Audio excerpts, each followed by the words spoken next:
these baseless charges aggressively. My office will continue to fiercely protect New Yorkers and their rights. And I will continue to do my job. This case all revolves around a home James bought 2 years ago in Virginia, and whether she lives in that home as her primary residence to manage her mortgage role, something her attorney has repeatedly denied. Now, it was just a few weeks ago the former U.S. attorney for the Eastern District of Virginia, where this case is happening, was ousted after failing to bring criminal charges against James. Since then, the president appointed his former personal attorney, Lindsay Harrigan, to the position, and during that That's time, police cars. charges against James Comey for lying to Congress, which he pled not guilty to yesterday, and now charges against James today. Two of the president's political opponents in 3 weeks' time. I just spoke with an attorney who has handled cases like this before. He says they're rare. These types of mortgage fraud cases have been brought in the past. I've represented people who have been charged with those offenses, but they're not that common because generally speaking, when people apply for a mortgage and they may indicate that it's my primary residence when it's not, in order to secure that type of interest rate, so long as they're making the mortgage payments, generally speaking, nobody knows.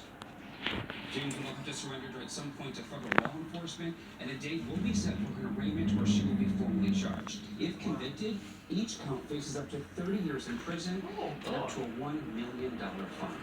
Wow, what a story indeed. What it's supposed to do. All right, we're going to shift gears and go to the crisis in the Middle East. President Trump says the remaining hostages could be released by Monday or even Tuesday. Right now, the Israeli cabinet is meeting to discuss the U.S. advocates for freeing the hostages, and Israel expects withdrawing from Gaza to lines negotiated in the deal. Push for peace is not yet over. Josh Einiger in the newsroom with the very latest. Josh, Bill, this is just the first phase of this agreement. The Israeli Prime Minister's cabinet is now meeting, along with key U.S. negotiators Steve Witkoff and Jared Kushner, and they are expected to green-light this history-making agreement. Once they do, the countdown will begin to the return of the remaining hostages after all this time. In Tel Aviv's Hostage Square, they danced and sang and recited the names of hostages finally about to come home. And over the border in the beleaguered Gaza Strip, celebrations and prayers for the end of the longest nightmare.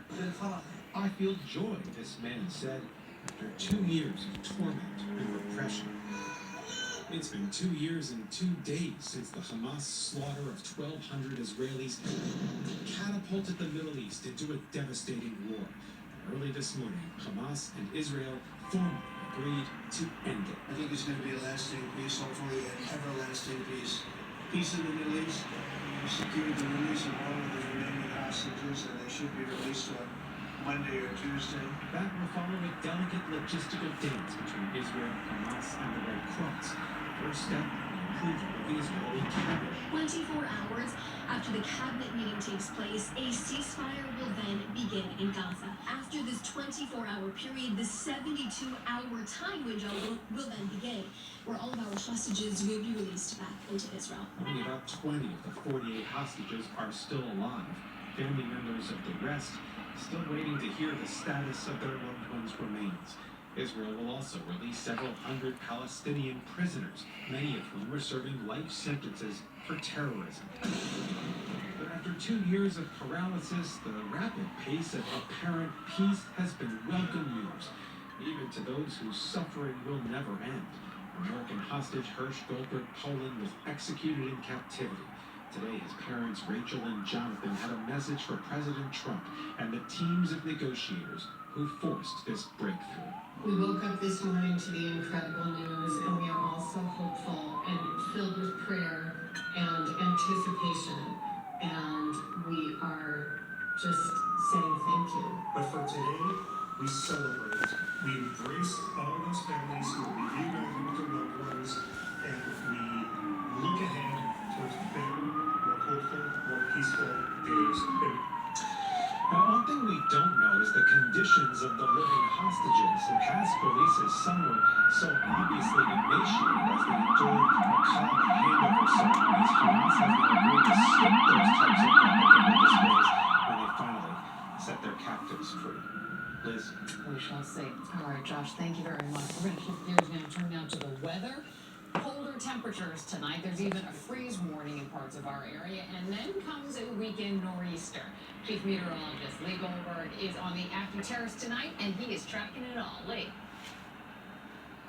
All right, Liz, taking in some terrace time with some splendid skies in the background and just comfortable enough to go without the coat, but I don't think that'll last after sunset. We'll need it. So we have a couple of weather headlines to tell you about. First of all, the frosty night, as you were talking about.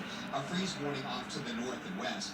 And you can see frost advisories interior New Jersey. It's going to be one cold night, some 20s north and west. The second headline, and this is still a few days away, but it's for the Easter brewing later in the weekend. We have major concern for the coastline, the brunt Sunday and the Monday. In fact, coastal flood watch is already out for 2 to 3 feet of inundation and strong warning from the Weather Service. 8 to 12 foot breakers and some damaging conditions for the coastline. And the high wind watch could mean 60-mile-per-hour gusts could be damaging, maybe even power outages at the coast. Meanwhile, skies could look nicer. Lots of sunshine. It's cool and it's also very dry out there. Now that the winds are getting lighter, these numbers are going to quickly turn into 40s and eventually 30s. Only a 25-mile-per-hour gust at Belmar, and the winds really drop off quickly tonight, so we lose all the heat. Going down into the 40s tonight, New York City, the evenings in the 50s. Wind is light. Here comes high pressure diving into the area, and low pressure is taking shape off the southeast coast. It hammers the Carolinas on Saturday, and then gets even stronger as a full-fledged nor'easter as it comes our way Sunday into Monday with rain and wind and coastal flooding, and the worst will be along the immediate coast, but there will be impacts inland. Just some drizzle Saturday, the worst Sunday night. 1 to 2 inches of rain, maybe more south and east, especially over central New Jersey and southern New Jersey. Damaging wind gusts to 60 miles an hour and significant coastal flooding and beach erosion. Meanwhile, in the immediate term, we're talking about the cold numbers tonight, even 20s while north and west. It will be a pleasant afternoon tomorrow and time to prepare on Saturday. We'll talk more about the drought conditions, which will get help from this storm, the coastal concern we had, and when's the next warm-up. Your 7-day after the forecast in just a few minutes. Bill, Liz, back to you for now. All right, we'll see you then, Lee. Thank you. A really disturbing story in Orange County. A community now grieving after an 11-year-old boy accidentally shot and killed himself with a gun. It happened about 8 this morning inside the family's home on North Miller Street. This is in Newburgh.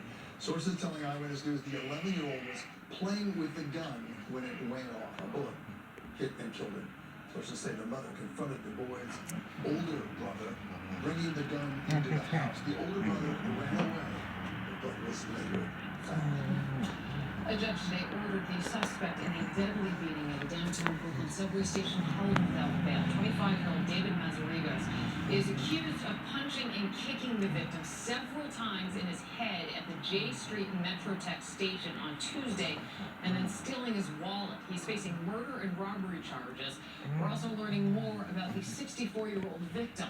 Nicola Tanzi worked as a public safety officer for the Metrotech Business Improvement District and volunteered as an usher at a Catholic church in Bensonhurst.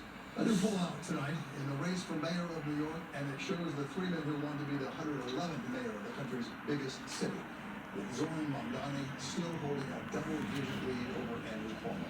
Quinnipiac University poll gives 46%. There's a small school bus carrying 33% train station. and 15% for Republican Curtis Sliwa.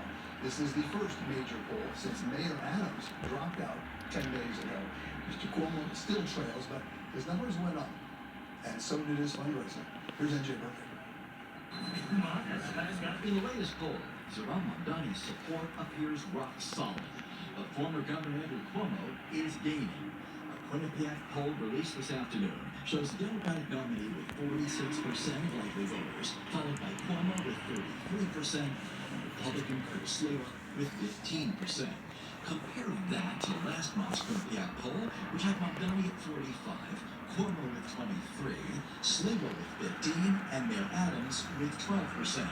Adams dropped out of the race last month, and it would appear that virtually all of his supporters are now backing Cuomo.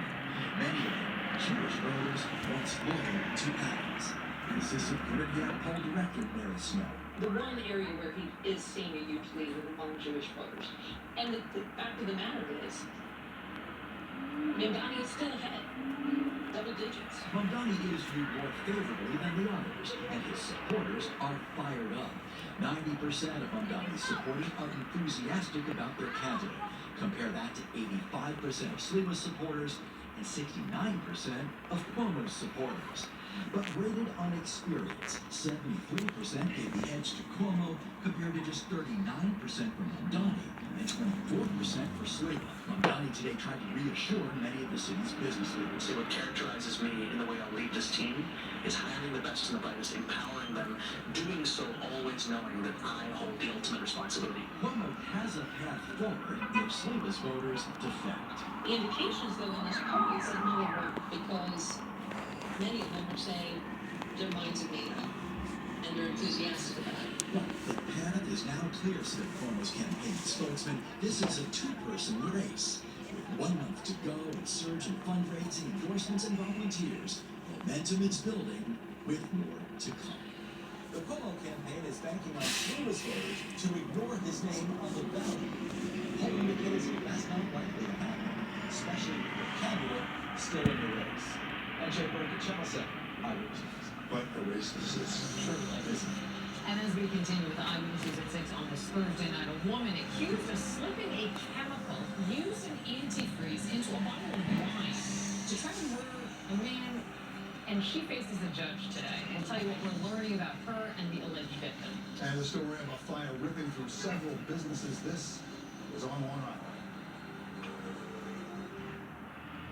From what you missed overnight Fire ripping several storefronts. to what's happening right now, Ahead of News Conference Center. count on Eyewitness News for the latest headlines and AccuWeather updates. Not prepared for Easter, heavy rain and gusty winds. Wake up with Eyewitness News this morning, starting at 4:30.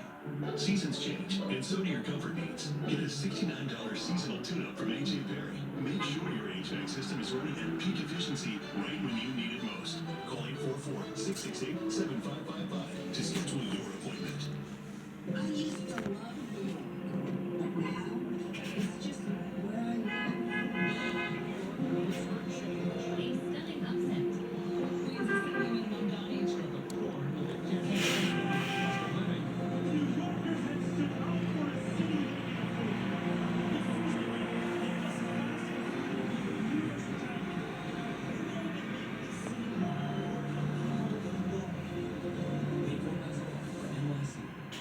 When it comes to your background, there's no room for compromise. You need expertise you can trust, and that's HSS, the world's #1 in orthopedics, providing spine care for over 160 years. Our specialists focus on you using advanced diagnostics, minimally invasive techniques, and tailored rehab plans to get you moving. So for something as important as your spine, choose the leaders from the #1 in orthopedics. HSS, choose better, move better. A 10% sales tax on everything. A 10% sales tax you pay through the nose. For bold leadership, Navy helicopter pilot, Nike sheriff, no sales tax increases. Federal prosecutor, Mom. Day one as governor, I'm declaring a state of emergency on utility costs to end these rate hikes and drive down your bills. Nike sheriff, on a mission to drive costs down. No excuses, no exceptions. AJ Perry's 93-rates free mainline drain cleaning with video camera technology will pinpoint exactly what is needed to clear your clogs. Feel secure knowing if we can't clear it, you don't pay for it. Call 844-668-7555 to schedule your appointment.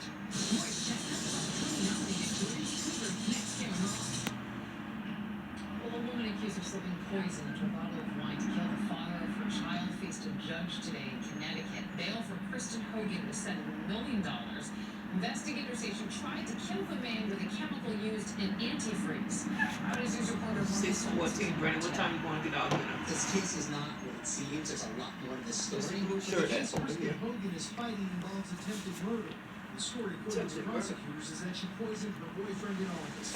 According to court documents, Hogan searched on her phone for potassium cyanide and monoethylene glycol. Police say later she stated she never intended to kill him, just wanted to make him sick as payback. That's just an allegation, okay? We need to see the evidence. Just because it says it in a warrant with accusations and allegations doesn't mean it's actually happening. Hogan is accused of putting the chemical found in antifreeze into a bottle of red wine, which sent her boyfriend to the hospital. At a certain time, you be checking out whoever's down there, you leaving out of there. Custody of her child and ownership of their house in Richfield. It's 6:14. Today, a judge ordered the 33-year-old to stay away from the victim and other family members. Kristen is a loving mother. She cares about her kids more than anything, and she's looking forward to keeping this case moving and resolving it. Hogan posted 10% cash for the $1 million bail set by the court. The judge allowing him to stay at her grandparents' house in Massachusetts while the case unfolds and her legal team prepares her defense. There were mentions of ring cameras and Nest cameras and other potential cameras. So what we asked the court to do is to preserve that data. As part of bail conditions, Hogan was fitted with a GPS monitoring bracelet and transported to Danbury Hospital for mental health evaluation before being released to home confinement. In Danbury, Marcus Lewis, Channel 7 Eyewitness News. Several buildings on Long Island today damaged in a fast-moving fall. Take a look at this. The